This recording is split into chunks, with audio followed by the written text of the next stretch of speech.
In today's video, I'm going to teach you how to add YouTube chat on screen in OBS Studio 2026 tutorial.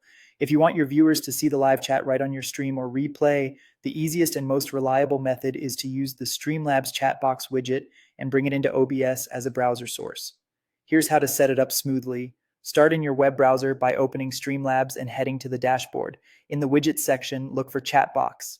This is where you'll control how your on-screen chat looks and behaves. Inside the chat box settings, make sure YouTube is selected as the platform so the widget pulls messages from your YouTube live chat and not another service.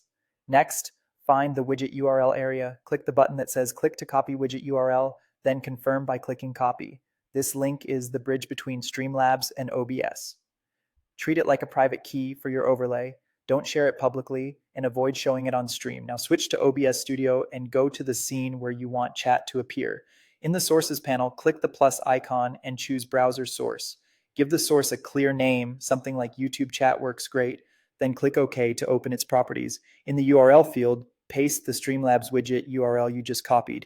While you're here, set the width and height so the chat fits your layout. For a vertical sidebar, a width around 400 to 600 pixels and a height around 800 to 1000 pixels is a good starting point. If your canvas is 1920 by 1080, you can fine-tune later by dragging the source in the preview to avoid covering gameplay, slides, or your camera.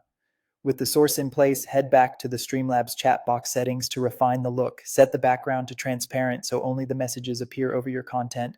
Then adjust the font size to match your stream's design and readability. Larger fonts help for mobile viewers, smaller fonts keep things compact. While you're customizing, you can stick to a clean theme, choose colors that contrast well with your scene, and optionally hide elements like timestamps or blocked words to keep the chat tidy. Save your changes. OBS will reflect them through the same widget URL. That's it. You've connected Streamlabs to OBS, pasted the widget URL into a browser source, sized it for your layout, and customized the chat to be transparent and readable. With this setup, your audience can follow the conversation live and in the replay without ever leaving the screen.